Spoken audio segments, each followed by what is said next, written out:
Hi guys, Mrs. G back, reading chapter 15 from the Miraculous Journey of Edward Tulane, reading with permission from Candlewick Press. Chapter 15.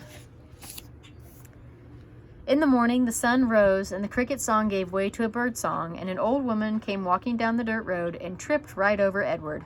"Humph," she said. She pushed at Edward with her fishing pole. "Looks like a rabbit," she said. She put down her basket and bent and stared at Edward. "Only he ain't real." She stood back up. She said again. She rubbed her back. "What I say is, there's a use for everything and everything has its use. That's what I say." Edward didn't care what she said. The terrible ache he had felt the night before had gone away and had been replaced with a different feeling, one of hollowness and despair. "Pick me up or don't pick me up," the rabbit thought. "It makes no difference to me."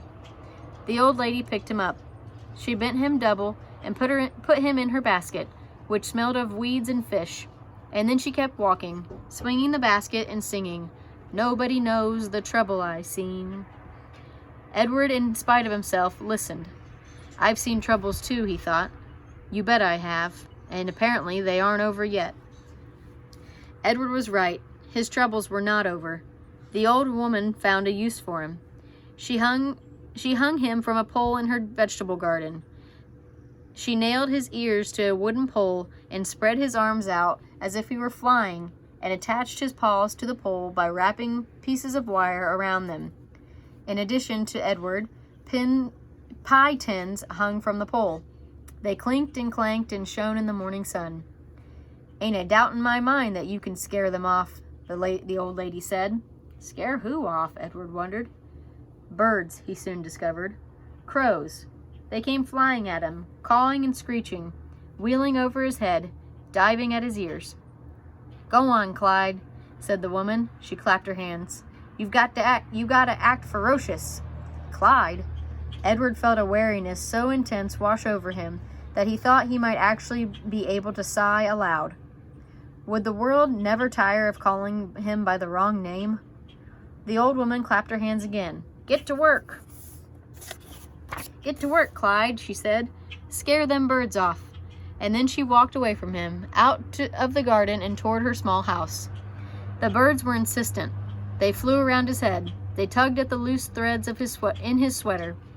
One large crow in particular would not leave the rabbit alone. He perched on the pole and screamed a dark message in Edward's left ear. Caw, caw, caw, without ceasing. As the sun rose higher and shone meaner and brighter, Edward became somewhat dazed. He mistook the large crow for Pellegrina. "Go ahead," he thought. "Turn me into a warthog if you want. I don't care. I am done with caring." "Caw, caw," said the Pellegrina crow. Finally the sun set and the birds flew away. Edward hung by his ears and looked up at the night sky. He saw the stars, but for the first time in his life he looked at them and felt no comfort. Instead, he felt mocked. "I have been loved," Edward told the stars.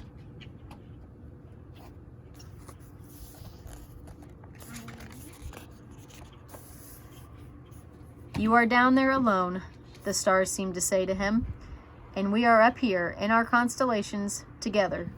"I have been loved," Edward told the stars. "So," said the stars, "what difference does that make when you are all alone now?" Edward could think of no answer to that question. Eventually, the sky lightened and the stars disappeared one by one. The birds returned and the old woman came back to the garden.